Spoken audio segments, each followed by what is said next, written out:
Hallelujah, hallelujah. ಈ ತಿಂಗಳಲ್ಲಿ ಇದೇನ್ ವಾರ? ಕೊನೆ ವಾರ. ಮುಂದಿನ ವಾರ ಏನಿದೆ?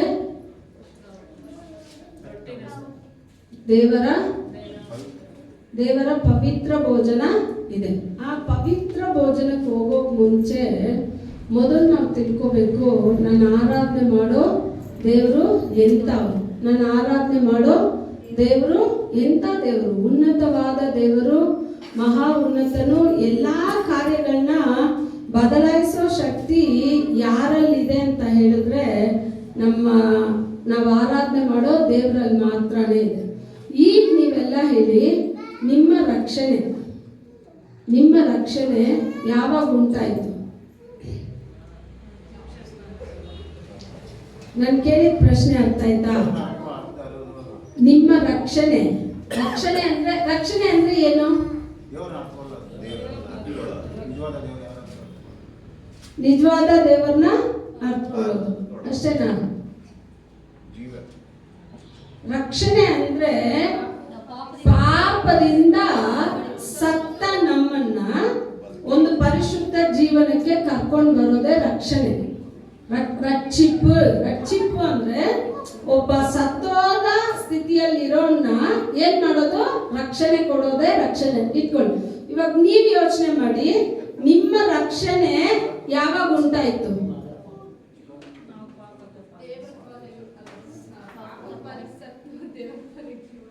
ದೇವರ ಪಾಪದ ಪಾಲಿಗೆ ಸತ್ತು ದೇವರ ಪಾಲಿಗೆ ಬಂದ್ರು ಅಂತ ಹೇಳ್ತಾರೆ. ಅವಾಗ ನಮ್ ರಕ್ಷಣೆ ಯಾವಾಗ ದೇವ್ರು ಇಟ್ಟಿದ್ರು ಅಂತಾನು ನಮ್ಗೇನಾಗಿಲ್ಲ, ಗೊತ್ತಿಲ್ಲ, ಇನ್ನು ತಿಳಿದಿಲ್ಲ. ನಮ್ ರಕ್ಷಣೆ ಯಾವಾಗ? ಇವಾಗ ಒಂದು ಮನುಷ್ಯ ಈ ಪ್ರೆಗ್ನೆಂಟ್ ಆಗಿದ್ರೆ, ಒಬ್ರು ಪ್ರೆಗ್ನೆಂಟ್ ಆಗಿದ್ರೆ ಡಾಕ್ಟರ್ ಟೈಮ್ ಕೊಡ್ತಾರೆ, ಈ ತಿಂಗಳಲ್ಲಿ ಈ ಕಾಲದಲ್ಲಿ ಮಗು ಹುಟ್ಟುತ್ತೆ ಅಂತ. ಆಯ್ತಾ? ಅದೇ ತರ ನಿಮ್ ರಕ್ಷಣೆ, ನೀವ್ ಯಾವಾಗ ಹುಡ್ತೀರಾ, ನಿಮಗ್ ರಕ್ಷಣೆ ಹೆಂಗ್ ಬರುತ್ತೆ, ಯಾವ ರೀತಿ ಬರುತ್ತೆ ಅಂತ ಹೇಳಿ ದೇವ್ರು ಯಾವಾಗ ಸೃಷ್ಟಿ ಮಾಡಿಕ್ಕಿದ್ದಾರೆ ಅಂತ ಹೇಳಿದ್ರೆ, ನೀವು ಹುಟ್ಟಿದ ಮೇಲೆ ರಕ್ಷಣೆ ಅಲ್ಲ. ಯಾವಾಗ? ನೀವ್ ಹೇಳ್ತೀರಾ ಗರ್ಭದಲ್ಲಿ ಪಿಂಡವಾಗಿರೋವಾಗ್ಲೇ. ನನ್ ಗರ್ಭ ಉಂಟಾಗೋಕ್ ಮುಂಚೆನೆ ನನ್ ಗರ್ಭನ ನಿನ್ ಕಣ್ಗಳು ನೋಡ್ತು, ನನ್ ರಕ್ಷಣೆನ ನೀನ್ ನೋಡಿದ್ಯಂತ. ಆದ್ರೆ ನಮ್ ದೇವ್ರು ನಮಗ್ ಕೊಟ್ಟಿರೋ ರಕ್ಷಣೆ ಎಷ್ಟು ಉನ್ನತ ಅಂತ ಹೇಳಿದ್ರೆ, ಎಫೆಸದವರಿಗೆ ಬರೆದ ಸುವಾರ್ತೆ 1ನೇ ಅಧಿಕಾರ 5ನೇ ವಚನನ 4ನೇ ವಚನ ಓದಿ. ಎಫೆಸದವರಿಗೆ ಬರೆದ ಸುವಾರ್ತೆ 1ನೇ ಅಧಿಕಾರ 4ನೇ ವಚನ. 1:4. ಹೇಗೆಂದರೆ ನಾವು ಪ್ರೀತಿಯಲ್ಲಿ ನಡೆದು ಆತನ ಸನ್ನಿಧಿಯಲ್ಲಿ ಪರಿಶುದ್ಧರು ದೋಷವಿಲ್ಲದವರು ಆಗಿರಬೇಕೆಂದು ನಮ್ಮನ್ನು ಜಗತ್ತು ಉತ್ಪತ್ತಿಗೆ ಮುಂಚೆ ಕ್ರಿಸ್ತನಲ್ಲಿ ಆರಿಸಿಕೊಂಡೆವು. ಯಾವಾಗ ಆರಿಸಿಕೊಂಡ್ರು ಅಂತೆ? ಈಗ ಹೇಳ್ತೀರಾ ಗರ್ಭದಲ್ಲಿ ಅಂತ. ಜಗದ ಉತ್ಪತ್ತಿಗಿಂತ ಮುಂಚೆನೆ ನನ್ನ ತಂದೆ ಏನ್ ಮಾಡ್ಬಿಟ್ರು ಅಂದ್ರೆ ನನ್ನನ್ನು ಆರಿಸ್ಕೊಂಡ್ರು. ನಾವೇನ್ ಹೇಳ್ತೀವಿ, ನಾನು ದೀಕ್ಷಾಸ್ಥಾನ ಹೊಂದಿದ್ಮೇಲೆ ನನಗೆ ರಕ್ಷಣೆ, ನಾನು ಪಾಪದಿಂದ ಬಂದ್ಮೇಲೆ ನನಗೆ ರಕ್ಷಣೆ ಇಲ್ಲ, ನಾನು ಗರ್ಭದಲ್ಲಿರೋವಾಗ ನನಗೆ ರಕ್ಷಣೆ ಇಲ್ಲ. ನಮ್ ದೇವ್ರು ಎಷ್ಟು ಉನ್ನತರು ಅಂತ ಹೇಳಿದ್ರೆ, ಈ ಲೋಕನೇ ಸೃಷ್ಟಿ ಆಗಿಲ್ಲ, ಜನನೇ ಸೃಷ್ಟಿ ಆಗಿಲ್ಲ, ನೀವು ನೋಡೋ ಒಂದು ಗಿಡ ಮರ ಯಾವುದು ಸೃಷ್ಟಿ ಆಗಿಲ್ಲ. ಆದ್ರೆ ಕರ್ತನು ಕಣ್ಗಳು ಯಾವ್ದನ್ನ ನೋಡ್ತು ಅಂತ ಹೇಳಿದ್ರೆ, ಒಂದು ವೇಳೆ ನನ್ನ ರೂಪಾಂತರದ ಹೋಲಿಕೆನಲ್ಲೇ ನನ್ನ ಮನುಷ್ಯನನ್ನ ಉಂಟು ಮಾಡಿದ್ರು, ಒಂದು ವೇಳೆ ಆ ಮನುಷ್ಯ ತಪ್ಪು ಮಾಡ್ಬಿಟ್ರೆ ಅವನಿಗೆ ನಾನು ರಕ್ಷಣೆ ಕೊಡ್ಬೇಕು ಅಂತ ಹೇಳಿ ನಮ್ ದೇವರು ಎಷ್ಟು ಉನ್ನತರು ಅಂತ ಹೇಳಿದ್ರೆ, ನನ್ನ ಸೃಷ್ಟಿಗಿಂತ ಮೊದಲೇ ನನ್ನ ರಕ್ಷಣೆನ ಕಂಡುಹಿಡಿದಿಕ್ಕಿದ್ದಾರೆ. ನಾನು ಬೀಳ್ತೀನಿ ಅಂತ ಗೊತ್ತು, ನಾನು ತಪ್ಪು ಮಾಡ್ತೀನಿ ಅಂತ ಗೊತ್ತು, ಆದ್ರೆ ನನ್ನ ಹಂಗೆ ಬಿಟ್ಬಿಡೋದಲ್ಲ, ನನ್ನ ಪಾಪದ ನಿವಾರಣೆಗೆ ತನ್ನ ಕುಮಾರನನ್ನೇ ಆದಿನಲ್ಲೇ ಸೃಷ್ಟಿ ಮಾಡ್ಬಿಟ್ರಂತೆ. ಎಷ್ಟು ಉನ್ನತ ದೇವರು! ರಕ್ಷಣೆಯ ಮಾರ್ಗ ಸುಮ್ಗೆ ಅಲ್ಲ. ನಾವು ಎಷ್ಟು ಸಲೀಸಾಗಿ ದೇವರ ರಕ್ಷಣೆನ ಏನ್ ಮಾಡ್ಬಿಡ್ತೀವಿ, ನಾವು ಬಿಟ್ಬಿಡ್ತೀವಿ.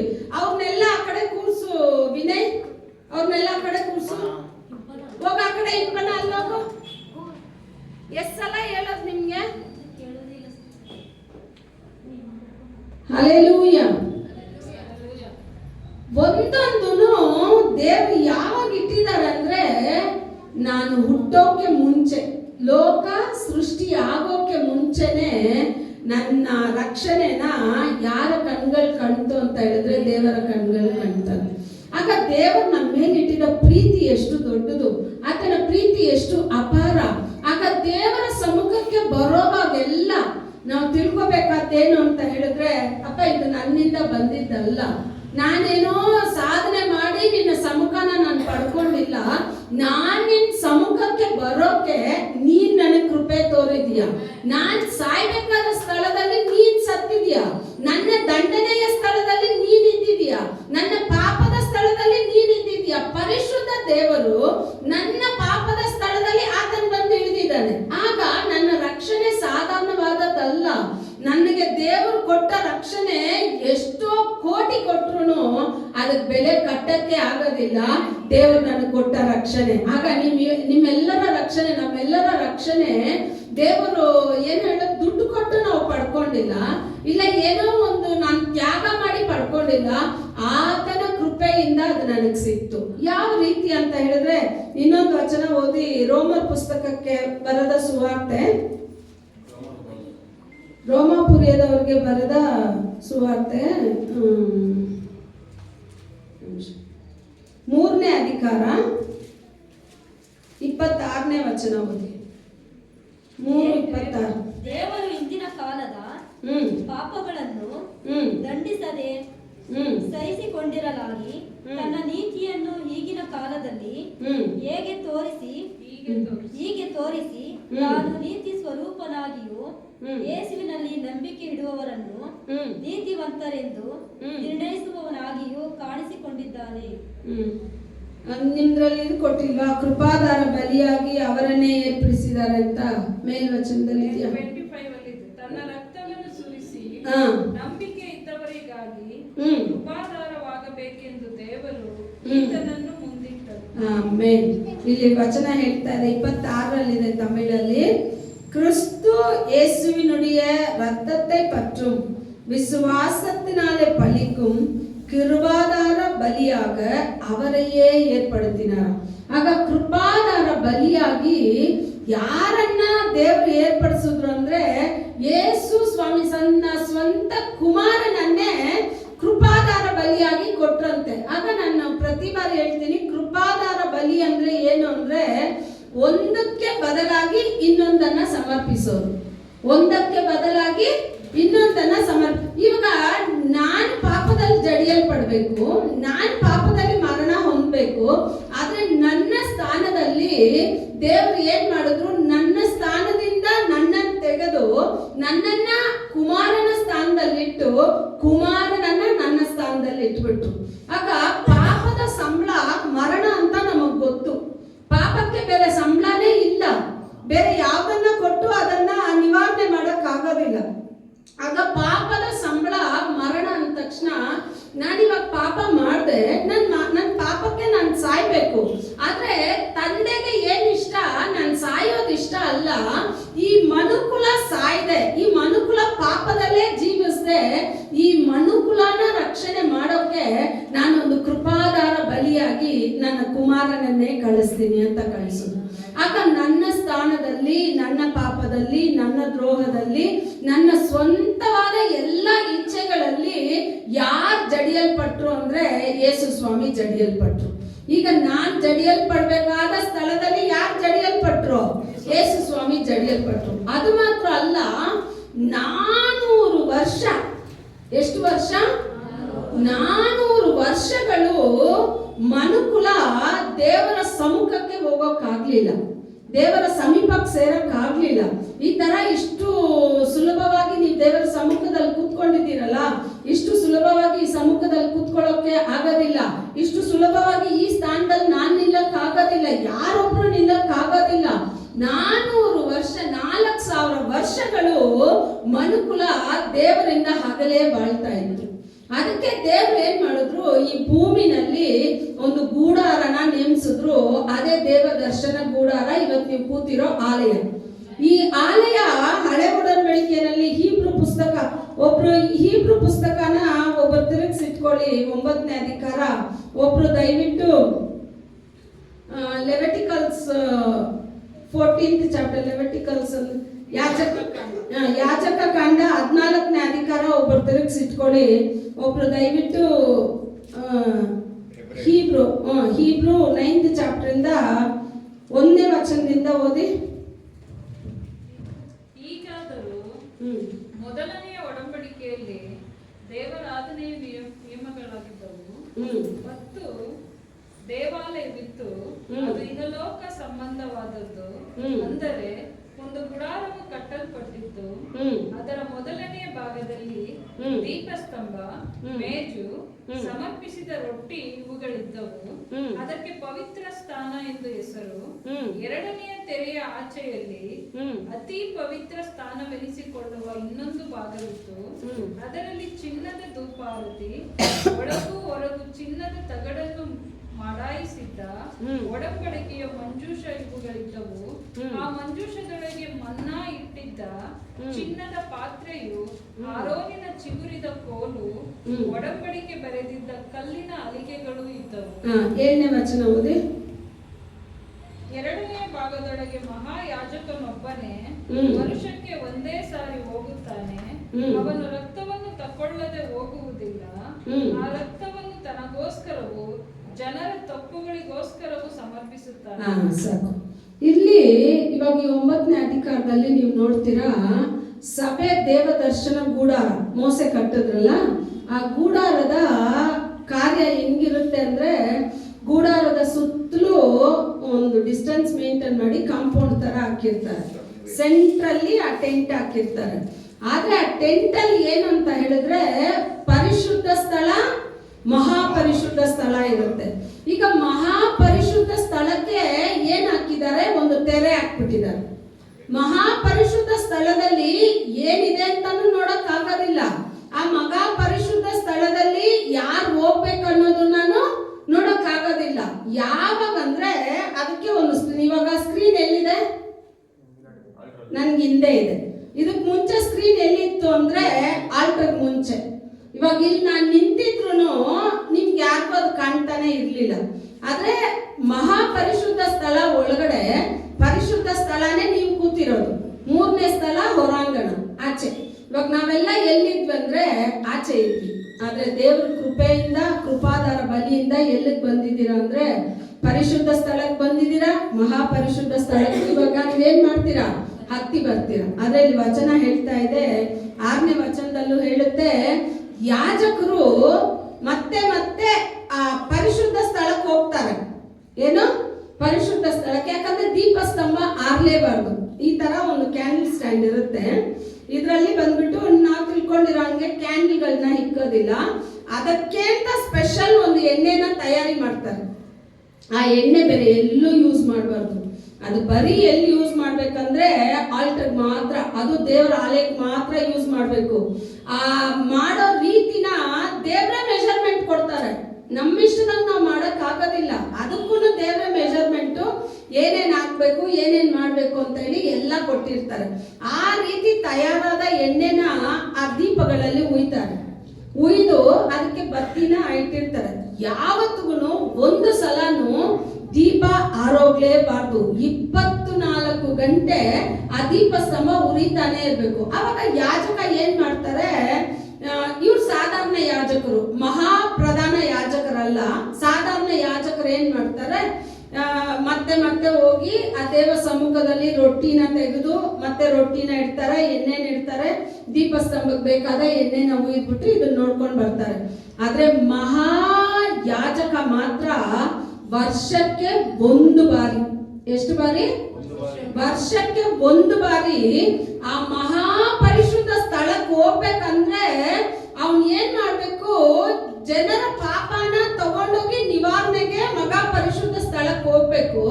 ಆದ್ರೆ ಈತನು ಯಾಜಕನು ಮನುಷ್ಯನಾಗಿರೋದ್ರಿಂದ ಅವನಲ್ಲೂ ತಪ್ಪಿದೆ. ಅವನ್ ಏನ್ ಮಾಡ್ತಾನೆ? ಅವನ ಪಾಪಕ್ಕೋಸ್ಕರನು, ಜನರ ಪಾಪಕ್ಕೋಸ್ಕರನು 2 ಬಲಿಗಳನ್ನ ಸಮರ್ಪಣೆ ಮಾಡಿ ಇವಾಗ ಎಲ್ಲ ಎಲ್ಲಿ ಹೋಗ್ತಾನಂದ್ರೆ ಮಹಾಪರಿಶುದ್ಧ ಸ್ಥಳಕ್ಕೆ ಹೋಗ್ತಾನೆ. ಈ ಮಹಾಪರಿಶುದ್ಧ ಸ್ಥಳಕ್ಕೆ ಆ ಯಾಜಕನು ಮಾತ್ರ ವರ್ಷಕ್ಕೆ ಒಂದು ಸಲ. ಅವಾಗ ಯೋಚನೆ ಮಾಡಿ, ಈಗ ಎಷ್ಟು ಈಸಿಯಾಗಿ ನಾವು ಫುಲ್ ಫೀಟ್ ಹತ್ತಿ ಬರ್ತೀವಿ, ಈ ಮಹಾಪರಿಶುದ್ಧ ಸ್ಥಳಕ್ಕೆ ಬರ್ತೀವಿ. ಇದ್ರ ಭಯ ನಮ್ಮಲ್ಲಿ ಇರ್ಲಿ ಅನ್ನೋದೇ ದೇವರು ನಮ್ಮ ಮೇಲೆ ಇಟ್ಟಿರೋ ಕೃಪೆ. ಆ ದೇವರ ಭಯ, ಆ ದೇವರಿಗೆ ಮೆಚ್ಚುಗೆಯಾದ ಕಾರ್ಯ ನಮ್ಮ ಹೃದಯದಲ್ಲಿ ಇದ್ಬಿಡ್ತು ಅಂತ ಹೇಳಿದ್ರೆ ದೇವರು ನಮ್ಮನ್ನ ಉನ್ನತ ಸ್ಥಾನ ಕರ್ಕೊಂಡು ಹೋಗಕ್ಕೆ ಆತನ ರಕ್ತನ ಫಸ್ಟ್ ನಾವು ಬೆಲೆ ಮಾಡ್ಬೇಕು. ಏನ್ನ ಬೆಲೆ ಮಾಡ್ಬೇಕು? ಆತನ ರಕ್ತನ ಫಸ್ಟು. ನಿಮ್ ರಕ್ಷಣೆನ ನೀವೇ ಗೌರವ ಪಡಿಸ್ಬೇಕು. ಯಾರು ಗೌರವ ಪಡಿಸ್ಬೇಕು? ನೀವೆಷ್ಟು ಉನ್ನತರು ಅನ್ನೋ ಆ ರಕ್ಷಣೆನ ನೀವೇ ಬೆಲೆ ಪಡಿಸ್ಬೇಕು.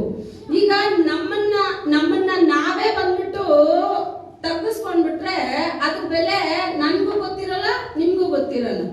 ಆದ್ರೆ ನಾವು ಈ ಸ್ಥಾನನೇ ಅಂತ ಹೇಳಿ ನಾವು ಅದನ್ನ ತಗ್ಗಿಸ್ಕೊಂಡ್ಬಿಟ್ರೆ, ಅದನ್ನ ನಾವು ನೆಲೆಸ್ಕೊಂಡ್ಬಿಟ್ರೆ, ಯಾವಾಗ್ಲೂ ಆ ಸ್ಥಾನದಲ್ಲಿ ದೇವರು ನಮ್ಮನ್ನ ಇಟ್ಟಿರೋವಾಗ ಏನೇ ಕಾರ್ಯ ನಡೆದ್ರು ಸೈತಾನನಿಗಿಂತ ನನ್ನಲ್ಲಿರೋ ದೇವರು ದೊಡ್ಡವರು.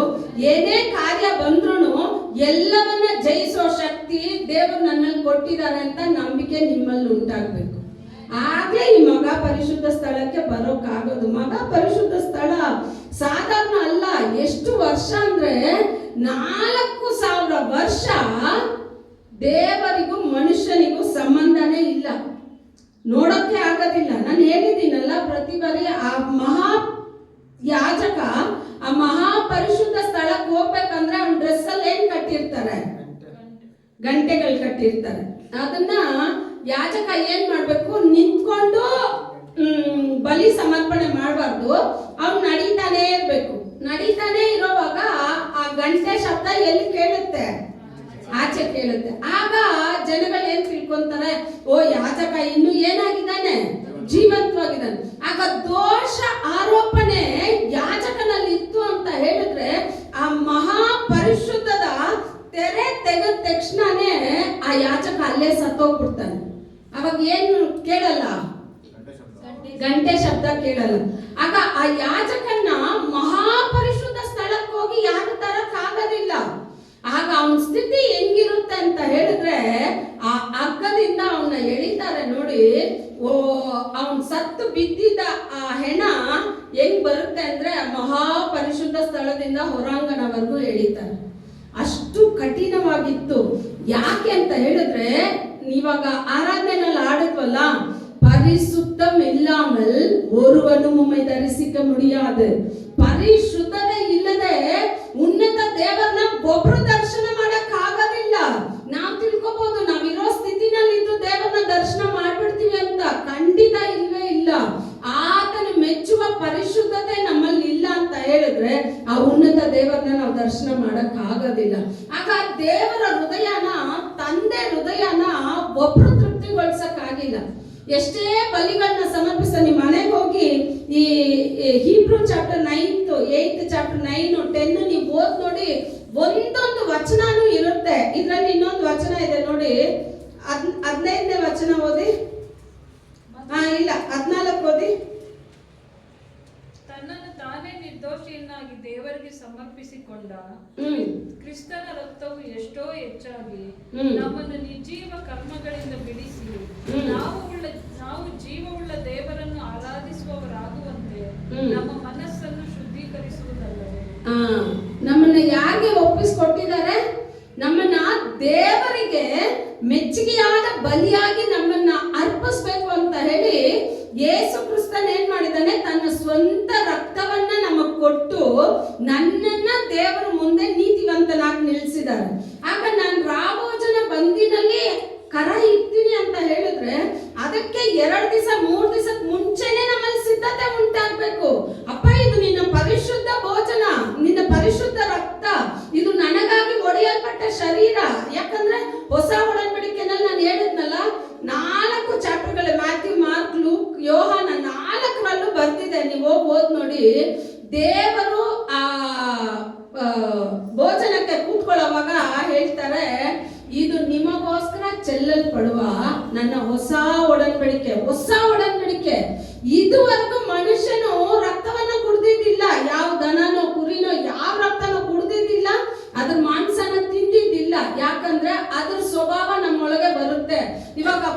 ದನ ಇದಕ್ಕೆಲ್ಲ ಬೇರೆ ಸ್ವಭಾವ, ಆಯ್ತಾ? ಮನುಷ್ಯನಿಗೆ ಬೇರೆ ಸ್ವಭಾವ. ನಾವು ಅದರಲ್ಲಿ ಪಾಲ್ಗೊಂಡು ಆ ಸ್ವಭಾವ ನಮಗ್ ಬರಬಾರ್ದು ಅಂತ ಹೇಳಿನೇ ಯೇಸು ಸ್ವಾಮಿ ಬಂದು ಬಲಿಯಾಗೋವರೆಗೂ ಯಾವ ಮನುಷ್ಯನಿಗೂ ಆ ಕುರಿ ದನಗಳ ರಕ್ತನ ದೇವರು ತಿನ್ನೋಕ್ಕೂ ಕೊಟ್ಟಿಲ್ಲ, ಕುಡಿಯೋಕ್ಕೂ ಕೊಟ್ಟಿಲ್ಲ.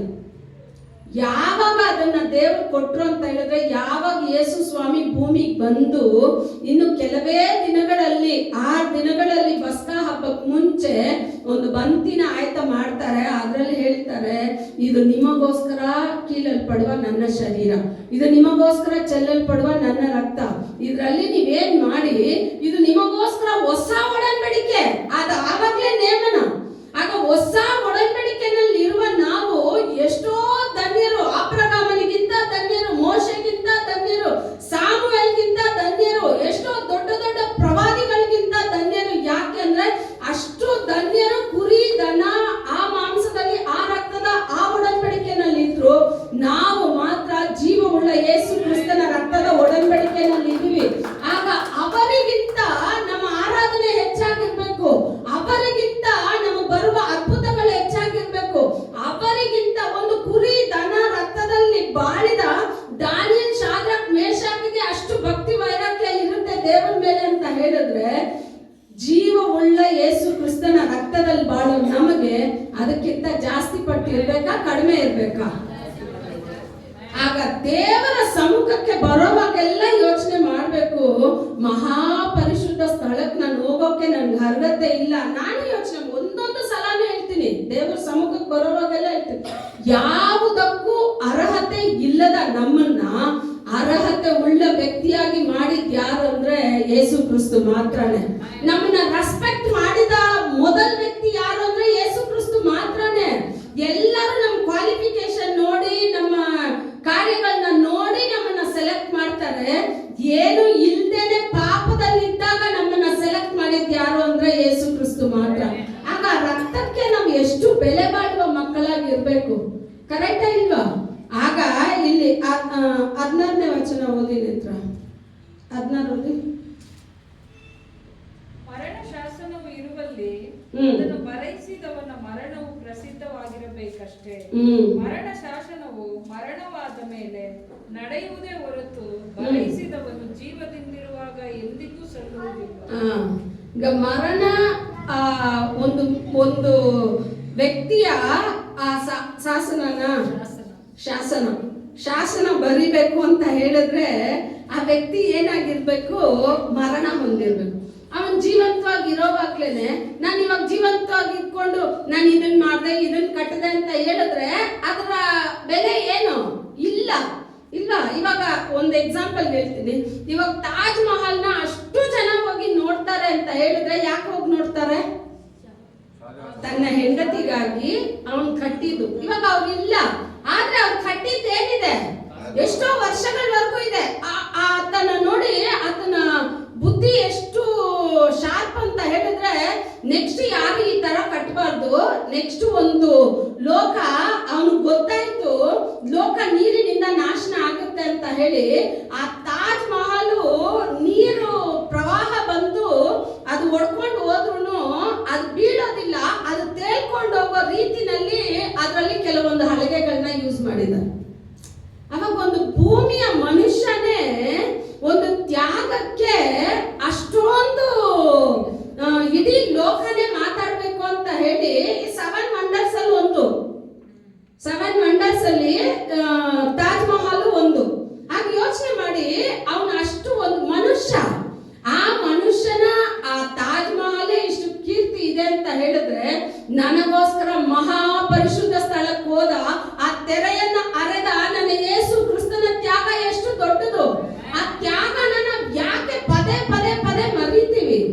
ಒಂದು ದಿನಾನು ಮರಿಬಾರ್ದು. ಮಹಾಪರಿಶುದ್ಧ ಸ್ಥಳ, ನೀವೆಲ್ಲ ಕೂತಿರೋದು ಪರಿಶುದ್ಧ ಸ್ಥಳ.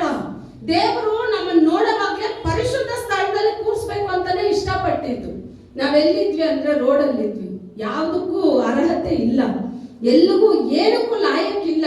ಲಾಯಕ್ಕಿಲ್ಲದೆ ಇರೋ ನಮ್ಮನ್ನ, ಒಂದಕ್ಕೂ ಗತಿ ಇಲ್ಲದೆ ಇರೋ ನಮ್ಮನ್ನ, ಏನಕ್ಕೂ ಬಾರದೆ ಇರೋ ನಮ್ಮನ್ನ ದೇವರ ಕಣ್ಗಳು ನೆನಪು ಮಾಡಿ ನಮ್ಮನ್ನ ಮಹಾಪರಿಶುದ್ಧ ಸ್ಥಳಕ್ಕೆ ಕರ್ಕೊಂಡು ಬಂದಿದೆ ಅಂತ ಹೇಳಿದ್ರೆ ಆ ಯೇಸು ಕ್ರಿಸ್ತನ ತ್ಯಾಗ ಎಷ್ಟು ದೊಡ್ಡದು. ಸ್ಕ್ರೀನ್ ಹಿಂದೆನೆ, ಸ್ಕ್ರೀನ್ ಒಳಗಡೆ ಏನಿದೆ ಅಂತ ಒಬ್ರು ನೋಡೋಕೆ ಆಗೋದಿಲ್ಲ. ಆ ಸ್ಕ್ರೀನ್ ಒಳಗಡೆ ಹೋಗ್ಬೇಕಂದ್ರೆ ಇಲ್ಲಿ ಹೇಳಿದೆಯಲ್ಲ, ಮರಣ ಶಾಸನ ಉಂಟಾಗ್ಬೇಕಂತ. ಆಗ ಆ ಮರಣ ಉಂಟಾಗ್ಬೇಕು ಅಂದ್ರೆ ಆ ಕೀರ್ತಿ ಬರಿಬೇಕು ಅಂದ್ರೆ ಅದನ್ನ ಮಾಡಿದ ವ್ಯಕ್ತಿ ಏನಾಗಿರ್ಬಾರ್ದು? ಜೀವಂತವಾಗಿರ್ಬಾರ್ದು. ಆ ವ್ಯಕ್ತಿ ಏನಾಗಿರ್ಬಾರ್ದು? ಜೀವಂತವಾಗಿರ್ಬಾರ್ದು. ಆ ವ್ಯಕ್ತಿ ಸತ್ರೇನೆ ಆ ವ್ಯಕ್ತಿಯ ತ್ಯಾಗಕ್ಕೆ ಏನಾಗಿದೆ. ಇವಾಗ ಶಾಜಹಾನ್ ಅವ್ರ ಹೆಂಡತಿ ಸತ್ರು, ಆದ್ರೆ ಅವ್ರು ಕಟ್ಟಿದ ಏನಿದೆ? ತಾಜ್ ಮಹಲ್ ಇದೆ. ಇಂದು ಮಾತಾಡುವಾಗೆಲ್ಲ ತಾಜ್ ಮಹಲ್ ಯಾರು ಕಟ್ಟಿದ್ರು ಅಂತ ಹೇಳಿದ್ರೆ ತನ್ನ ಹೆಂಡತಿಗಾಗಿ ಶಾಜಹಾನ್ ಕಟ್ಟದ ಅಂತ ಹೇಳ್ತೀವಿ.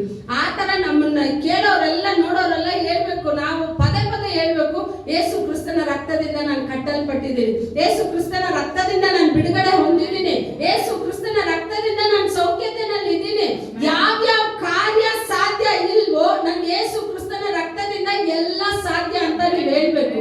ಯಾವ್ಯಾವ್ದೆಲ್ಲ ಕಟ್ಟಲ್ಪಟ್ಟಿದೆಯೋ ಎಲ್ಲವನ್ನ ಬಿಚ್ಚೋಕೆ ನನ್ನ ಯೇಸು ಕ್ರಿಸ್ತನ ರಕ್ತದಲ್ಲಿ ಸಾಧ್ಯ ಅಂತ ನೀವು ಹೇಳ್ಬೇಕು. ಮೊದಲು ಅದನ್ನ ನೀವು ಇಷ್ಟಪಟ್ರೇನೆ ದೇವರು ಅದನ್ನ ಮಾಡೋಕೆ. ಏನು ಅಮೆರಿಕ ನೋಡ್ಬೇಕು ಅಂತ ಎಷ್ಟು ಜನ ಇಷ್ಟಪಡ್ಬೇಕು? ನೀವೇ ಇಷ್ಟಪಡ್ಬೇಕು. ನಿಮ್ಗೆ ಗೊತ್ತಿಲ್ಲ, ಒಂದು ಒಳ್ಳೆ ಓನರ್ ಬಂದ್ರೆ ಲಕ್ಷ್ಮೀ ಸಿಸ್ಟರ್ ಕೆಲಸ ಚೆನ್ನಾಗಿ ಮಾಡ್ತಾರೆ, ನನ್ನ ಜೊತೆ ಅಮೆರಿಕಾಗ್ ಬಂದ್ಬಿಡಿ ಅಂತ ಕರ್ಕೊಂಡು ಹೋಗ್ತಾರೆ. ಗೊತ್ತಿರಲ್ಲ. ದೇವರು ಮಾಡೋ ಕಾರ್ಯ ಅದ್ಭುತ, ಅತಿಶಯ. ಅದಕ್ಕೆ ಆ ವಚನ ಹೇಳುತ್ತೆ, ಆತನು ಆಲೋಚನಾ ಕರ್ತನು, ಕಾರ್ಯದಲ್ಲಿ ಸಾಮರ್ಥ್ಯನು. ಯಾರು ಮಾಡಕ್ ಆಗೋದಿಲ್ಲ ಅಂತ ದೊಡ್ಡ ಕಾರ್ಯಗಳನ್ನ ಮಾಡೋದು ಯಾರು ಅಂದ್ರೆ ನಮ್ ದೇವರು. ನೀವು ಇದ್ರಲ್ಲಿ ಇವಾಗ ನಿಮಗೆ ತೋರಿಸ್ಕೊಟ್ಟೆ 2 ಕಾರ್ಯ. ಆಗ ರಕ್ತವಿಲ್ಲದೆ ಪಾಪ ನಿವಾರಣೆ ಇಲ್ಲ. 22 ಓದ್ಬಿಡಿ ಇದ್ರಲ್ಲಿ. ಧರ್ಮಶಾಸ್ತ್ರದ ಪ್ರಕಾರ ಸ್ವಲ್ಪ ಕಡಿಮೆ ಎಲ್ಲಾ ವಸ್ತುಗಳು ರಕ್ತದಿಂದಲೇ ಶುದ್ಧೀಕರಿಸಲ್ಪಡುವವು. ರಕ್ತಧಾರೆ ಇಲ್ಲದೆ ಪಾಪ ಪರಿಹಾರ ಉಂಟಾಗುವುದಿಲ್ಲ. ಇವಾಗ ಏನ್ ಬೇಕು? ಪಾಪ ನಿವಾರಣೆ ಬೇಕು ಅಂದ್ರೆ ಏನ್ ಬೇಕು ನಮ್ಗೆ? ರಕ್ತಧಾರಣೆ ಬೇಕು. ಆಗ ಒಂದ್ ತಿಂಗಳೆಲ್ಲ ನಡೀತೀವಿ, ಅನೇಕ ಕಾರ್ಯದಲ್ಲಿ ಬಿದ್ದೋಗ್ತೀವಿ, ಅನೇಕ ಕಾರ್ಯದಲ್ಲಿ ಹಿಂಜಾಡ್ತೀವಿ, ಕೋಪದಲ್ಲಿ ಏನೋ ಮಾಡ್ತೀವಿ, ಏನೋ ನಡೀತೀವಿ. ಎಲ್ಲನೂ ಇದ್ರೂ ಇನ್ನೂ ಒಂದು ನಮ್ಗೆಲ್ಲರಿಗೂ ಗೊತ್ತು, ಮುಂದಿನ ವಾರ 1ನೇ ತಾರೀಕು ರಾಘೋಜನ ಇದೆ ಅಂತ ನಾವು ನಿಮ್ಗೆ ಹೇಳ್ಬೇಕಾದ ಅವಶ್ಯಕತೆ ಇಲ್ಲ. ನಿಮಗೆ ಗೊತ್ತು, ತಿಂಗಳು 1ನೇ ತಾರೀಕು ಬಂದ್ರೆ ಏನಿದೆ? ದೇವರ ಶರೀರ ರಕ್ತ. ಈ ರಕ್ತ, ಈ ಶರೀರನ ದೇವರು ಹಂಗೆ ಸುಮ್ಮನೆ ನನಗೆ ಕೊಟ್ಟಿಲ್ಲ. ಆತನು ಚಿಕ್ಕ ಚಿಕ್ಕ ಪೀಸ್ ಆಗಿ ಆತನ ಚಿಂದಿ ಮಾಡಿದ್ರು, ಕೀಳ್ಬಿಟ್ರು. ಆತನ ಶರೀರನ ಕಿತ್ತಿದ್ದು ಸಾಧಾರಣ ಅಲ್ಲ. ಆ ರೀತಿ ತ್ಯಾಗ ಮಾಡಿ ಆತನ ರಕ್ತನ, ಆತನ ಶರೀರನ ನಮಗ್ ಕೊಟ್ಟಿದಾರಂದ್ರೆ ಆ ವಾರದಲ್ಲಿ, ಆ ತಿಂಗಳಲ್ಲಿ ನೀವೇನ್ ಮಾಡ್ಬೇಕು? ಸ್ಟಾರ್ಟ್ ಮಾಡ್ಬೇಕು. ಅಪ್ಪ, ಮುಂದಿನ ವಾರ ಇದೆ, ನಿನ್ ಶರೀರ, ನಿನ್ ರಕ್ತ ಬರುತ್ತೆ, ನನ್ನನ್ನು ತೊಳೆ, ನನ್ನನ್ನು ಶುದ್ಧೀಕರಿಸು. ನಿನ್ನ ಶರೀರ, ನಿನ್ನ ರಕ್ತ ಏನಕ್ಕೆ ದೇವರು ಆತನ ಶರೀರ, ಆತನ ರಕ್ತನ ನಮಗ್ ತಿನ್ನೋಕ್ ಕೊಟ್ರು ಗೊತ್ತಾ? ಆ ಶರೀರ, ಆ ರಕ್ತ ನಮ್ಮಲ್ಲಿ ಹೋಗ್ತಾನೆ ಇದ್ರೆ ಯೇಸು ಕ್ರಿಸ್ತನಲ್ಲಿ ಏನೇನ್ ಸ್ವಭಾವಗಳಿತ್ತೋ, ಯೇಸು ಕ್ರಿಸ್ತನಲ್ಲಿ ಸ್ವಭಾವಗಳು ಮಾತ್ರ ಅಲ್ಲ, ಯೇಸು ಕ್ರಿಸ್ತನ ನಾಮದಲ್ಲಿ ಏನೇನ್ ಆಶೀರ್ವಾದಗಳಿದೆಯೋ ಅಷ್ಟು ನನ್ನ ಜೀವಿತದಲ್ಲಿ ಬಂದು ಸೇರ್ಬಿಡುತ್ತೆ. ಆಶೀರ್ವಾದ ನಮ್ಗೆ ಈ ಭೂಮಿನಲ್ಲಿ ಬೇಕು ಅಂತ ಹೇಳಿದ್ರೆ, ಸಮೃದ್ಧಿ ಭೂಮಿನಲ್ಲಿ ನಮಗ್ ಬೇಕು ಅಂತ ಹೇಳಿದ್ರೆ, ಮೊದಲು ನಾನು ಕ್ರಿಸ್ತನಲ್ಲಿ ಯಾರಾಗಿದ್ದೀನಿ, ಕ್ರಿಸ್ತನಲ್ಲಿ ನಾನು ಯಾರಾಗಿದ್ದೀನಿ, ಕ್ರಿಸ್ತನು ನನಗೋಸ್ಕರ ಏನ್ ಮಾಡಿದ್ರು. ಈ ತ್ಯಾಗನ ಇಲ್ಲಿ ಹೊಸ ಒಡಂಬಡಿಕೆನಲ್ಲಿ ಪೌಲನ್ ಬರ್ತಿದ್ದಾರೆ. ಆದ್ರೆ ಆತ್ಮ ಸ್ವರೂಪನು ಹಳೆ ಒಡಂಬಡಿಕೆನಲ್ಲಿ ಎಷ್ಟು ಕ್ಲೀನ್ ಆಗಿ, ಎಷ್ಟು ಸ್ಪಷ್ಟವಾಗಿ ಬರ್ದಿಕ್ಕಿದ್ದಾರೆ ನೋಡಿ. ಯಾಜಕ ಕಾಂಡ, ಮತ್ತೆ ಅದಕ್ಕೆ ಆಮೇಲೆ ಹೋಗೋಣ. ಯಾಜಕ ಕಾಂಡ 14, ಯಾಜಕ ಕಾಂಡ ಅಲ್ಲ, ಏನ್ ಹೇಳಿದೆ? ಯಾಜಕ ಕಾಂಡ ಕರೆಕ್ಟ್. 14th ಚಾಪ್ಟರ್ ಅಲ್ಲಿ 4ನೇ ವಚನದಿಂದ ಓದಿ. 4 ನೈಟ್ ತಗೊಂಡು ಓದಿದ್ರೆ ಚೆನ್ನಾಗಿತ್ತು. ಒಂದು ಲೈನು ಬಿಡದೆ ಕ್ಲೀನಾಗಿ ನನಗೆ 8ವರೆಗೂ ಓದ್ಬಿಡಿ. 4ರಿಂದ 8ವರೆಗೂ ಓದಿ. ಶುದ್ಧ ಮಾಡಿಸಿಕೊಳ್ಳುವವನಿಗೋಸ್ಕರ ಸಜೀವವಾದ 2 ಶುದ್ಧ ಪಕ್ಷಿಗಳನ್ನು, ದೇವದಾರಿನ ಕಟ್ಟಿಗೆಯನ್ನು, ರಕ್ತವರ್ಣವುಳ್ಳ ದಾರವನ್ನು, ಹಿಸ್ಸೋಪ್ ಇಸ್ಸೋಪ್ ಗಿಡದ ಬರಲನ್ನು ತರಬೇಕೆಂದು ಯಾಜಕನು ಆಜ್ಞಾಪಿಸಬೇಕು. ಆ ಪಕ್ಷಿಗಳಲ್ಲಿ ಒಂದನ್ನು ಸೆಲೆ ನೀರಿನ ಮೇಲೆ ಮಣ್ಣಿನ ಪಾತ್ರೆಯಲ್ಲಿ ವಂದಿಸಬೇಕೆಂದು ಯಾಜಕನು ಆಜ್ಞಾಪಿಸಿ, ಮತ್ತೊಂದು ಪಕ್ಷಿಯನ್ನು, ಆ ದೇವದಾರಿನ ಕಟ್ಟಿಗೆಯನ್ನು, ರಕ್ತವರ್ಣವುಳ್ಳ ದಾರವನ್ನು, ಹಿಸ್ಸೋಪ್ ಗಿಡದ ಬರಲನ್ನು ತೆಗೆದುಕೊಂಡು ಸೆಲೆ ನೀರಿನ ಮೇಲೆ ವಧಿಸಿದ ಆ ಮೊದಲನೆಯ ಪಕ್ಷಿಯ ರಕ್ತದಲ್ಲಿ ಅವುಗಳನ್ನೆಲ್ಲ ಆ ಪಕ್ಷಿಯನ್ನು ಸಜೀವವಾಗಿಯೇ ಅದ್ದಿ ಕುಷ್ಠರೋಗದ ವಿಷಯದಲ್ಲಿ ಶುದ್ಧ ಮಾಡಿಸಿಕೊಳ್ಳುವವನ ಮೇಲೆ 7 ಸಾರಿ ಆ ರಕ್ತವನ್ನು ಚಿಮಿಕಿಸಿ ಅವನನ್ನು ಶುದ್ಧನೆಂದು ನಿರ್ಣಯಿಸಿ, ಆ ಜೀವವುಳ್ಳ ಪಕ್ಷಿಯನ್ನು ಅಡವಿಯ ಕಡೆಗೆ ಬಿಟ್ಟು ಬಿಡಬೇಕು. ಆಗ ಶುದ್ಧ ಮಾಡಿಸಿಕೊಳ್ಳುವವನು ತನ್ನ ಬಟ್ಟೆಗಳನ್ನು ಒಗೆದುಕೊಂಡು ಸರ್ವಾಂಗ ಕ್ಷೌರ ಮಾಡಿಸಿಕೊಂಡು ಸ್ನಾನ ಮಾಡಿದ ಮೇಲೆ ಶುದ್ಧನಾಗುವನು. ತರುವಾಯ ಅವನು ಪಾಳೆಯದೊಳಗೆ ಬರಬಹುದು. ಆಮೇನ್. ಈಗ ಇಲ್ಲಿ ಕೃಷ್ಣ ನಿವಾರಣೆ ಬಲಿಗಾದ ಒಂದೊಂದು ಸಮರ್ಪಣೆ ಕೊಟ್ಟಿದ್ದಾರೆ. ನಿಮ್ಮ ಮನೇಲಿ ಹೋಗಿ ಇನ್ನೂ ಸ್ಪಷ್ಟವಾಗಿ ಇದನ್ನ ಬಿಡಿಸಿ ಓದ್ ನೋಡಿ. ಇದರಲ್ಲಿ ಹೇಳ್ತಾ ಇದೆ, ಈಗ ಏನ್ ಮಾಡಬೇಕು, ಒಂದು ಪಾಪ ನಿವಾರಣೆ. ಏನು ಪಾಪ ನಿವಾರಣೆ?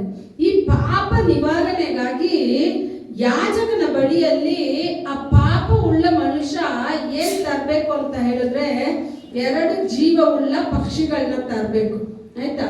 ಆಮೇಲೆ ಕಟ್ಟಿಗೆಗಳನ್ನ ತರಬೇಕು, ಆಮೇಲೆ ರಕ್ತವರ್ಣವುಳ್ಳ ದಾರ ತರಬೇಕು, ಆಮೇಲೆ ಈ ಸೋಪ್ ತರಬೇಕು. ಯಾಕಂದ್ರೆ ದಾವೀದನು ಹೇಳ್ತಾನೆ, ಈ ಸೋಪಿನಿಂದ ನನ್ನನ್ನೇನ್ ಮಾಡು, ಶುದ್ಧಿ ಮಾಡು.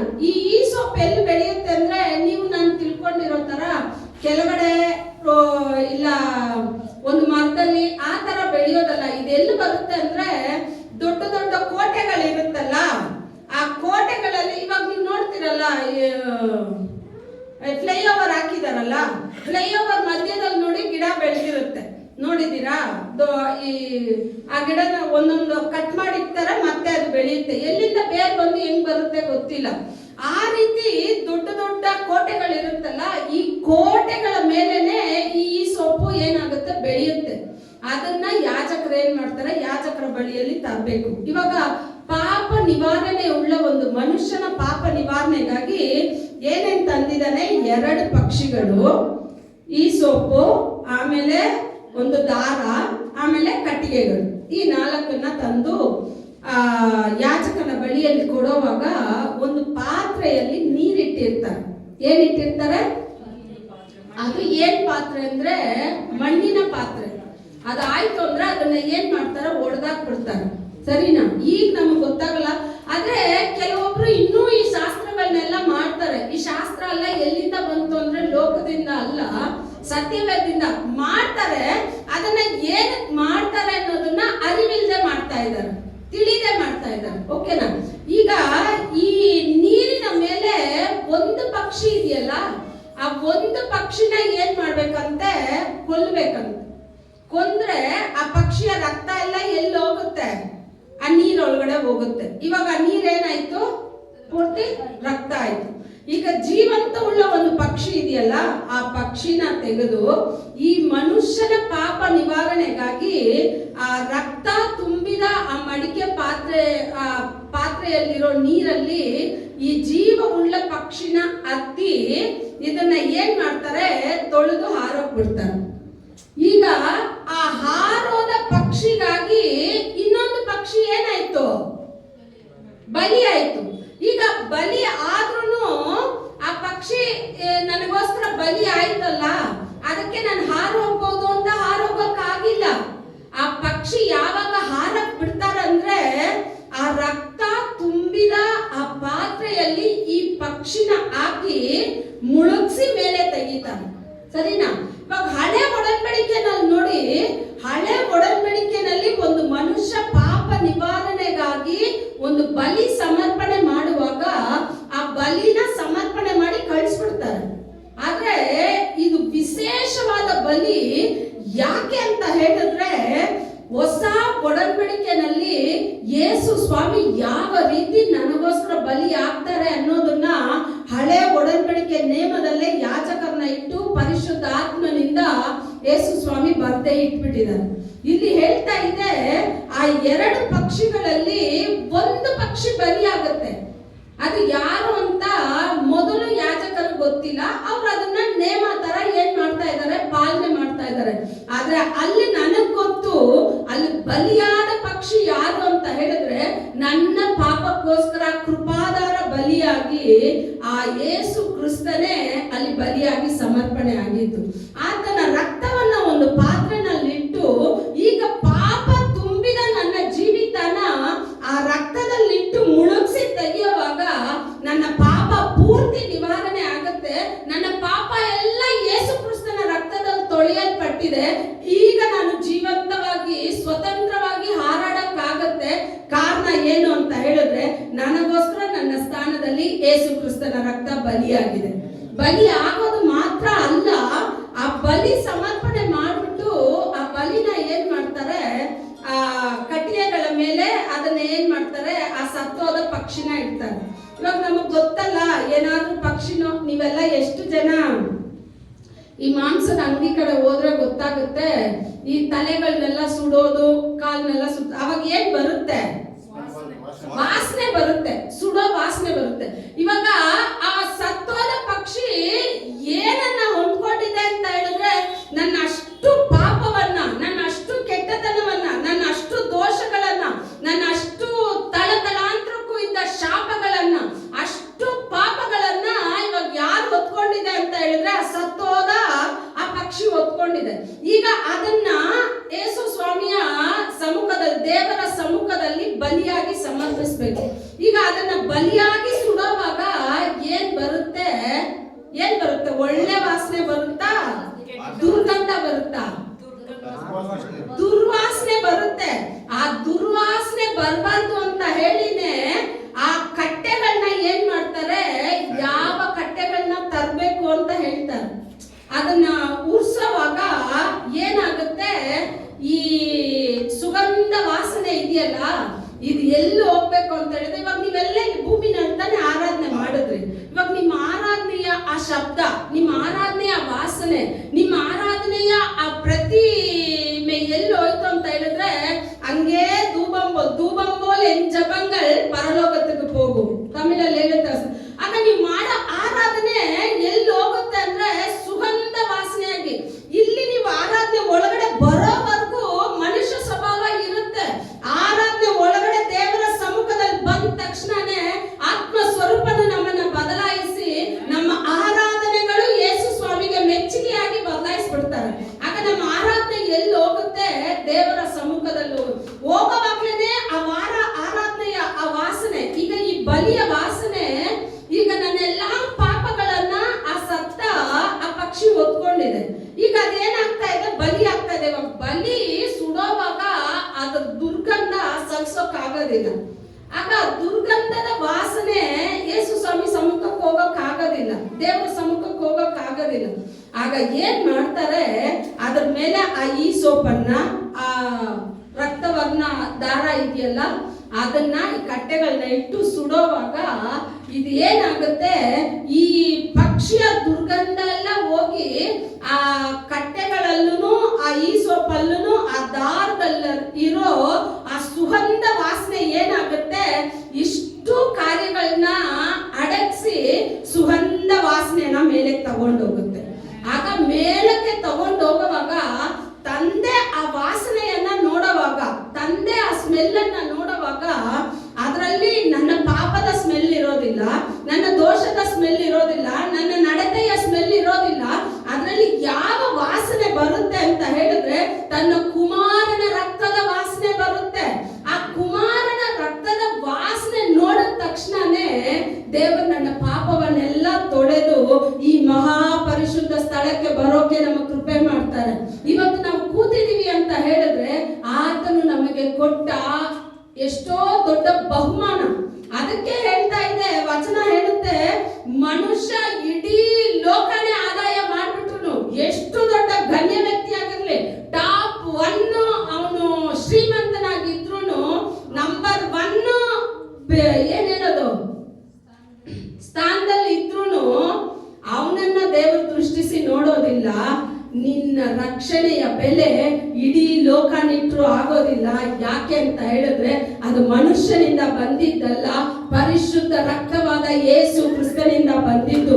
ಆ ಯೇಸು ಕ್ರಿಸ್ತನ ರಕ್ತ ನನ್ನೆಲ್ಲಾ ಪಾಪಗಳನ್ನ ತೊಳೆದು ನನ್ನನ್ನ ಶುದ್ಧೀಕರಿಸಿ ಈ ಮಹಾಪರಿಶುದ್ಧ ಸ್ಥಳಕ್ಕೆ ಬರೋಕೆ ನನಗೆ ಕೃಪೆ ಮಾಡಿದೆ. ಯೇಸು ಸ್ವಾಮಿ ಬಂದೂನು ನಮ್ಗೆಲ್ಲರಿಗೂ ಗೊತ್ತು, ಎಷ್ಟು ಜನಕ್ಕೆ ಗೊತ್ತಿದೆ ಅಂತ ಗೊತ್ತಿಲ್ಲ. ಯೇಸು ಸ್ವಾಮಿ ಭೂಮಿಯಲ್ಲಿ ಬಂದೂನು 33 ವರ್ಷ ಭೂಮಿನಲ್ಲಿ ನಡೆದ್ರು ಒಂದ ಪ್ರತಿನೂ ಆ ಯೆರೂಸಲೇಮ್ ದೇವಾಲಯದೊಳಗಡೆ ಏನಾಗಿಲ್ಲ, ಹೋಗ್ಲಿಲ್ಲ. ಯಾಕಂದ್ರೆ ಅದು ನೇಮನ. ಆಲಯದ ಸುತ್ತಲೂ ಇರೋ ಸಾಲಮೋನ್ ಮಂಟಪ ಅದರಲ್ಲೇ ಹೋದ್ರೆ ಹೊರತು ಆ ಮಹಾಪರಿಶುದ್ಧ ಸ್ಥಳಕ್ಕೆ ಹೋಗೋಕ್ ದಾರಿನೇ ಇಲ್ಲ. ಯೇಸು ಸ್ವಾಮಿ ಸತ್ತ ಮೇಲೆನೆ ಮೊದಲು ಏನ್ ಅರಿತು ಅಂತ ಹೇಳಿದ್ರೆ ಆ ಮಹಾಪರಿಶುದ್ಧ ಸ್ಥಳದಲ್ಲಿರೋ ಸ್ಕ್ರೀನ್ ಏನಾಯ್ತು, ಅರಿತು. ಏನ್ ತಿಳ್ಕೊಂತಾರೆ ಇದರಲ್ಲಿ? ದೇವರ ಆಲಯದಲ್ಲಿ ಪ್ರಸಂಗ ಮಾಡಿದ್ರು, ಆಲಯದ ಸುತ್ತಲೂ ಸಾಲಮೋನ್ ಮಂಟಪ ಅದು ಇದು ಎಲ್ಲ ಇರುತ್ತೆ. ಯಾಕಂದ್ರೆ ಯೆಹೂದ್ಯರು ಬಾಳಿದ ಕಾಲ ತುಂಬಾ ಸ್ಟ್ರಿಕ್ಟ್, ಯಾರದ್ರಲ್ಲಿ ಹೋಗಕ್ ಆಗೋದಿಲ್ಲ. ಯೋಹಾನನ ತಂದೆನೆ ಎಷ್ಟೋ ವರ್ಷಗಳ ಅವನ ಕೊನೆ ಆಯಸ್ ಮುಗಿಯೋವಾಗ್ಲೇನೆ ಮೊದಲಾವೃತಿ ಆ ಪರಿಶುದ್ಧ ಸಮ್ಮುಖದಲ್ಲಿ ಹೋಗೋದು. ಒಂದು ಗೋತ್ರದಲ್ಲಿ 12 ಜನನ ಆರಿಸ್ತಾರೆ, ಓಕೆನಾ, ಯಾಜಕರಾಗಿ. ಅವಾಗ ಎಷ್ಟು ಗೋತ್ರ ಇದೆ? 12 ಗೋತ್ರದಲ್ಲಿ ನೀವು ಲೆಕ್ಕ ಮಾಡಿ. ಒಂದೊಂದು ಅಲ್ಲಿ ಯೋಹಾನ ಲೂಕ ಪುಸ್ತಕದಲ್ಲಿ ಹೇಳುತ್ತೆ, ಯೋಹಾನನ ತಂದೆಯಾದ ಜಕರ್ಯನಿಗೆ ಆಗ್ತಾನೆ ಚೀಟಿ ಬೀಳುತ್ತೆ. ಎಲ್ಲಿಗೆ ಹೋಗೋಕಂದ್ರೆ ಮಹಾಪರಿಶುದ್ಧ ಸ್ಥಳಕ್ಕೆ ಹೋಗೋಕೆ. ಎಲ್ಲಿಗೆ ಹೋಗೋಕೆ? ಅದು ದೇವರ ಸ್ಥಳನೇ, ಇಲ್ಲ ಅಂತ ಇಲ್ಲ. ಆದ್ರೆ ಮನುಷ್ಯನಾಗಿ ದೇವರು ಇಲ್ಲಿರೋವಾಗ ಆ ಮಹಾಪರಿಶುದ್ಧ ಸ್ಥಳಕ್ಕೆ ಆ ರಕ್ತನ ಚೆಲ್ಲಿ ಆ ತೆರೆ ಅರಿತು ಯೇಸು ಸ್ವಾಮಿ ಶಿಲುಬೆನಲ್ಲಿ ಎಲ್ಲ ಮಾಡಿ ಮುಗಿಸಿದ ತಕ್ಷಣನೇ ಭೂಕಂಪ ಉಂಟಾಯ್ತು. ಯಾವಾಗ ಅರಿತು? ಯಾವ ಸ್ಥಳದಲ್ಲಿರೋ ಪರದೆ? ಮಹಾಪರಿಶುದ್ಧ ಸ್ಥಳದಲ್ಲಿರೋ ಪರದೆ. ಅದುವರೆಗೂ ಅಲ್ಲಿವರೆಗೂ ಯಾರು ಏನಾಗ್ಲಿಲ್ಲ, ಹೋಗಕ್ಕಾಗ್ಲಿಲ್ಲ. ಯಾಜಕನು ತನ್ನ ಪಾಪಕ್ಕೋಸ್ಕರ, ಮನುಷ್ಯರ ಪಾಪಕ್ಕೋಸ್ಕರ ಅಲ್ಲಿ ಹೋಗ್ಬೇಕೆ ಹೊರತು ಆ ಪರಿಶುದ್ಧ ಸ್ಥಳಕ್ಕೆ ಯಾರು ಹೋಗೋಕ್ಕಾಗಲ್ಲ. ಆವಾಗ ಒಂದು ಪರಿಶುದ್ಧ ಬಲಿ ಸಮರ್ಪಣೆ ಆದ್ಮೇಲೆನೆ ಆ ತೆರೆ ಅರಿಯೋಕ್ ಸಾಧ್ಯ. ಆ ತೆರೆ ಅರಿದ ಮೇಲೆನೆ ದೇವರಿಗೂ ನನಗೂ ಇರೋ ಸಂಬಂಧ ಮಧ್ಯಸ್ಥನಾಗಿ ಯೇಸು ಕ್ರಿಸ್ತನ್ ಬಂದಿತ್ತು. ಯೇಸು ಕ್ರಿಸ್ತನ ರಕ್ತ ಯಾವ ಸ್ಥಳಕ್ಕೆ ನಾನು ಹೋಗೋಕ್ಕಾಗಿಲ್ವೋ, ಯಾವ ದೇವರನ್ನ ನಾನು ಹತ್ರ ನೋಡೋಕ್ಕಾಗಿಲ್ವೋ, ಯಾವ ದೇವರನ್ನ ನಾನು ಸ್ವತಂತ್ರದಿಂದ ಆರಾಧನೆ ಮಾಡೋಕ್ಕಾಗಿಲ್ವೋ, ಆ ದೇವರನ್ನ ಆರಾಧನೆ ಮಾಡೋಕೆ ಆ ಯೇಸು ಕ್ರಿಸ್ತನ ರಕ್ತ ನನ್ನ ಮಹಾಪರಿಶುದ್ಧ ಸ್ಥಳಕ್ಕೆ ಕರ್ಕೊಂಡು ಹೋಗಿದೆ. ಇಂಥ ಉನ್ನತ ದೇವರನ್ನ ಆರಾಧನೆ ಮಾಡ್ತಾ ಇದೀವಿ. ನಮ್ಮ ಯೋಚನೆಗೂ, ನಮ್ಮ ಆಲೋಚನೆಗೂ, ನಮ್ಮ ಗ್ರಹಿಕೆಗೂ ಬಾರದೆ ಇರೋ ಮಹಾ ಉನ್ನತ ದೇವರು. ದೇವರ ಸಮ್ಮುಖದಲ್ಲಿ ಯಾವಾಗ್ಲೂ ಒಂದೊಂದು ದಿನಾನು ದೇವರ ಸಮ್ಮುಖದಲ್ಲಿ ಹೋಗಿ ಅದನ್ನ ಇಲ್ಲಿ ಹೇಳ್ತಾ ಇದೆಯಲ್ಲ, ಆ ಪಕ್ಷಿನ, ಜೀವಂತವುಳ್ಳ ಪಕ್ಷಿನ ಆ ರಕ್ತದಲ್ಲಿ ಮುಳುಗಿಸಿ ತೆಗೆದ ತಕ್ಷಣ, ಹಳೆ ಒಡಂಬಡಿಕೆನಲ್ಲೇ ಒಂದು ಪಕ್ಷಿಯ ರಕ್ತದಲ್ಲಿ ಮುಳುಗಿಸಿ ಒಂದು ಪಕ್ಷಿಗೆ ಬಿಡುಗಡೆ ಉಂಟಾಗುತ್ತೆ ಅಂತ ಹೇಳಿದ್ರೆ, ನಾವು ಹೊಸ ಒಡಂಬಡಿಕೆ ಕಾಲದಲ್ಲಿ ಇದ್ದೀನಿ, ಜೀವಂತವಾದ ಯೇಸು ಕ್ರಿಸ್ತನ ರಕ್ತದಲ್ಲಿ ಇದ್ದೀನಿ. ನಾನು ಎಷ್ಟೇ ತಪ್ಪು ಮಾಡಿದ್ರು ಆತನ ರಕ್ತದಲ್ಲಿ ಮುಳುಗಿಸಿ ನಾನು ಹೇಳುವಾಗ ನನ್ನನ್ನ ಪರಿಶುದ್ಧನಾಗಿಯೂ ನೀತಿವಂತನಾಗಿಯೂ ದೇವರು ಮಾಡಿ ಮುಗಿಸ್ಬಿಡ್ತಾರೆ. ಅಂತ ಒಳ್ಳೆ ಒಂದು ಉತ್ತಮವಾದ ರಕ್ಷಣೆನ ದೇವರು ನಮಗೆ ಕೊಟ್ಟಿದ್ದಾರೆ. ಹಳೆ ಒಡಂಬಡಿಕೆ ರಕ್ಷಣೆ ಅಲ್ಲ, ಹೊಸ ಒಡಂಬಡಿಕೆ, ಹೊಸ ಮಾರ್ಗ. ಏನೇ ಇರ್ಲಿ, ಸೈತಾನನ ಕರದಲ್ಲಿ ನಮ್ಮನ್ನ ಬಿಟ್ಟು ನೋಡೋ ದೇವ್ರು ಅಲ್ಲ. ನೀವು ನಿಮ್ ಮಕ್ಕಳು ತಪ್ಪು ಮಾಡಿದ್ರೆ ಚೆನ್ನಾಗಿ ಹೊಡೆದ್ಬಿಟ್ಟು ಮತ್ತೆ ಮತ್ತೆ ನಿಮ್ ಮಕ್ಕಳು ತಪ್ಪನ ಪದೇ ಪದೇ ಹೇಳ್ತೀರಾ? ನೆನೆ ಹಿಂಗ್ ಮಾಡ್ದೆ ಅಂತ ಹೇಳ್ತೀರಾ? ಯಾಕೆ ಹೇಳೋದಿಲ್ಲ?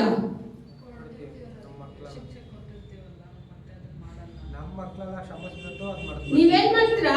ನಿಮ್ ಮಕ್ಕಳಿಗೆ ನೀವ್ ಕ್ಷಮಿಸ್ತೀರಾ, ಕರೆಕ್ಟಾ? ಹೊಡೆದ್ರು ಆದ್ರೂ ಮತ್ತೆ ಮತ್ತೆ ಅದನ್ನೇ ಹೇಳೋದಿಲ್ಲ. ಅದಕ್ಕೆ ವಚನ ದೇವ್ರು ಹೇಳ್ತಾರೆ, ನಿನ್ ಮಗ ರೊಟ್ಟಿ ಕೇಳಿದ್ರೆ ನೀನ್ ಕಲ್ಲು ಕೊಡ್ತೀಯಾ? ಮೀನ್ ಕೇಳಿದ್ರೆ ಹಾವು ಕೊಡ್ತೀಯಾ? ನೀನೇ ನಿನ್ ಮಕ್ಕಳಿಗೆ ಇಷ್ಟು ಶ್ರೇಷ್ಠವಾದದನ್ನ ನೀನ್ ಕೊಡ್ತೀನಿ ಅಂದ್ರೆ ಪರಲೋಕ ತಂದೆಯಲ್ಲಿ ಬೇಡ್ಕೊಳ್ಳೋನ್ಗೆ ಶ್ರೇಷ್ಠವಾದನ್ನ ದೇವರು ಕೊಡೋದಿಲ್ವಾ? ಆತ್ಮ ಸ್ವರೂಪ ನನ್ ಕೊಡೋದಿಲ್ವಾ? ಖಂಡಿತ ಕೊಡ್ತಾರೆ. ಯಾಕೆ ಅಂದ್ರೆ ನಮ್ಮ ಆಲೋಚನೆಗೂ ಗ್ರಹಿ ಗ್ರಹಿಕೆಗೂ ಮೀರಿದ ದೇವರು, ಅದ್ಭುತ ಸ್ವರೂಪನು, ಆಲೋಚನಾ ಕರ್ತನು. ಏನೇ ಕಾರ್ಯ ಬರ್ಲಿ ದೇವರ ಸಮ್ಮುಖದಲ್ಲಿ ಹೇಳಿ, ಅಪ್ಪ ಮಹಾಪರಿಶುದ್ಧ ಸ್ಥಳದಲ್ಲಿ ಇಂದು ನಾನು ಕೂತಿದ್ದೀನಿ, ಈ ಮಹಾಪರಿಶುದ್ಧ ಸ್ಥಳಕ್ಕೆ ನಾನು ಬರೋಕೆ ಕೃಪೆ ಮಾಡಿದ್ಯಾ, ಇದನ್ನ ಹತ್ತೋಕೆ ನನ್ಗೆ ಅರ್ಹತೆ ಇಲ್ಲ ದೇವ್ರೆ. ಇದನ್ನ ಪ್ರತಿ ಬಾರಿ ನಾವು ತಿಳ್ಕೋಬೇಕು. ನಮ್ಮ ಯೋಗ್ಯತೆಯನ್ನ ಕಂಡು ದೇವರು ಕೊಡಲ್ಲ, ಆತನ ಕೃಪೆಯನ್ನ ಇಟ್ಟು ಕೊಡ್ತಾರೆ. ಆಗ ಇದಕ್ಕೆ ನಾನು ಯೋಗ್ಯನಲ್ಲ, ನನ್ನ ದೇವರು ಯೋಗ್ಯತೆ ಉಳ್ಳ ಮನುಷ್ಯನನ್ನಾಗಿ ನಮ್ಮನ್ನ ಮಾರ್ಪಡಿಸಿದ್ದಾರೆ. ಈ ಮಹಾಪರಿಶುದ್ಧ ಸ್ಥಳಕ್ಕೆ ಬರೋಕೆ ನಾವು ಯಾವ ತ್ಯಾಗನೂ ಮಾಡಿಲ್ಲ. ನನ್ನ ಸ್ಥಾನದಲ್ಲಿ ಯೇಸು ಸ್ವಾಮಿ ಹೋಗಿ ನನಗೋಸ್ಕರ ಆತನ ಜೀವವನ್ನ ಕೊಟ್ಟು ನನ್ನನ್ನ ಸುಗಂಧ ವಾಸನೆಯಾಗಿ ಮಾರ್ಪಡಿಸಿ ದೇವರ ಸಮ್ಮುಖದಲ್ಲಿ ತಂದು ನಮ್ಮನ್ನು ನಿಲ್ಲಿಸಿದರು. ಅದಕ್ಕೆ ಪೌಲನು ಹೇಳುವಾಗ ಹೇಳ್ತಾನೆ, ನಾವು ಹೋಗೋ ಸ್ಥಳ ಎಲ್ಲ ಯೇಸು ಕ್ರಿಸ್ತನಿಗೆ ದುರ್ಗಂಧವಾಗಿ ಅಲ್ಲ, ಸುಗಂಧ ವಾಸನೆ ಉಳ್ಳವರಾಗಿ ಇರ್ಬೇಕಂತೆ. ನಾವು ಹೋಗೋವಾಗ್ಲೇ ಹೇಳ್ಬೇಕೆ, ಇವ್ರ ಸೇವಕರಪ್ಪ, ಇವ್ರ ಸಾಕ್ಷಿ ಉಳ್ಳ ಜೀವನ. 4 ಜನ ಅಲ್ಲ, 2 ಹೇಳೋ ತರ ನಮ್ ಜೀವನ ಇದ್ಬಿಡ್ಬೇಕು. ಆ ಜೀವನ ಯೇಸು ಸ್ವಾಮಿ ಎಷ್ಟು ಮೆಚ್ತಾರೆ. ನೀವೇ ಹೇಳಿ, ನಿಮ್ ಮಕ್ಕಳಿಗೆ ಚೆನ್ನಾಗಿ ಓದ್ ಕೊಟ್ಬಿಟ್ಟು ಡಾಕ್ಟ್ರು ಇಂಜಿನಿಯರ್ ಏನೋ ಆಗ್ತಾರೆ, ನಾಳೆ ಆರ್ಡಿನೇಷನ್ಗೆ ಹೋಗಿ ನೀವು ಕೂತ್ಕೊಂತೀರಾ. ನೀವು ಕೂತ್ಕೊಳ್ಳೋವಾಗ ನಿಮ್ ಮಕ್ಕಳು ಆ ಸ್ಟೇಜ್ ಮೇಲೆ ಹೋಗೋವಾಗ ನಿಮ್ಗೆ ಏನ್ ಅನ್ಸುತ್ತೆ? ಪಕ್ಕದಲ್ಲಿರೋದು ಯಾರು ಅಂತಾನೆ ಗೊತ್ತಿರಲ್ಲ. ಅವ್ರನ್ನ ಕಟ್ಬಿಟ್ಟು ಹೇಳ್ತೀವಿ, ನನ್ ಮಗ ಫಸ್ಟ್ ರ್ಯಾಂಕ್ ತಗೊಂಡಿದ್ದಾರೆ, ನನ್ ಮಗಳು ಫಸ್ಟ್ ರ್ಯಾಂಕ್ ತಗೊಂಡಿದ್ದಾರೆ. ನಿಮಗೆ ಇಷ್ಟು ಸಂತೋಷ ಆಗತ್ತೆ ಅಂದ್ರೆ, ಪಾಪ ತುಂಬಿದ ಈ ಲೋಕದಲ್ಲಿ ಆ ಯೇಸು ಕ್ರಿಸ್ತನ ಒಂದು ರಕ್ತ ಇಟ್ಟು ನಾನು ಪರಿಶುದ್ಧ ಜೀವನ ಮಾಡಕ್ ಸಾಧ್ಯ ಅಂತ ನೀವು ನಿರೂಪಣೆ ಮಾಡಿ ಆ ರಕ್ತ ಹಿಡೀರಿ. ದೇವ್ರೆ, ನಿನ್ ರಕ್ತದಿಂದ ನಾನು ನಡೆಯೋಕ್ ಸಾಧ್ಯ, ನಿನ್ ರಕ್ತದಿಂದ ನನಗೆ ಬಿಡುಗಡೆ, ನಿನ್ನ ರಕ್ತದಿಂದ ನನಗೆ ಪರಿಶುದ್ಧ ಜೀವನ ನಾನು ಮಾಡ್ಬೇಕು, ನಿನಗೆ ಮೆಚ್ಚಿಯಾಗಿ ಇರ್ಬೇಕು ಅಂತ ಹೇಳಿ ನೀವ್ ಇಷ್ಟಪಡಿ ಯೇಸು ಸ್ವಾಮಿ ಸಂತೋಷ ಪಟ್ಟು ನಿಮ್ಮನ್ನ ಎಲ್ಲಾ ಕಣ್ಗಳು ನೋಡೋ ತರ ತಂದು ನಿಲ್ಲಿಸ್ಬಿಡ್ತಾರೆ. ಇಷ್ಟೇ ಚಿಕ್ಕದಾಗಿರಲ್ಲ, ಉನ್ನತ ಸ್ಥಾನಕ್ಕೆ ದೇವರು ತಂದ್ಬಿಡ್ತಾರೆ. ಅಂತ ಮಹಾಪರಿಶುದ್ಧನ ರಕ್ತವನ್ನ ನಾವು ಮುಂದಿನ ವಾರ ತಗೊಂತಾ ಇದೀವಿ. ಈ ವಾರ ಎಲ್ಲ ನಿಮ್ಮನ್ನು ಒಪ್ಪಿಸ್ಕೊಡಿ. ಅಪ್ಪ, ನನ್ನನ್ನು ಶುದ್ಧಿ ಮಾಡು, ನನ್ನನ್ನು ತೊಳೆ, ಏನೇ ಆಗಿರ್ಲಿ ಇದುವರೆಗೂ ಎಲ್ಲಾನು ತಳ್ಳಿ ಅಪ್ಪ ನಿನ್ನ ರಕ್ತದಿಂದ ನನ್ನನ್ನು ಮುಳುಗಿಸಿ ನನ್ನನ್ನೇನ್ ಮಾಡಿ ನೀವು ಎತ್ತುಬಿಡಿ ಅಂತ ನೀವು ಕೇಳಿ, ದೇವರು ನಿಮ್ಮನ್ನ ಖಂಡಿತವಾಗಿ ಆಶೀರ್ವದಿಸಿ ಕಳಿಸೋದ್ರಲ್ಲಿ ಸಂದೇಹವೇ ಇಲ್ಲ. ದೇವರು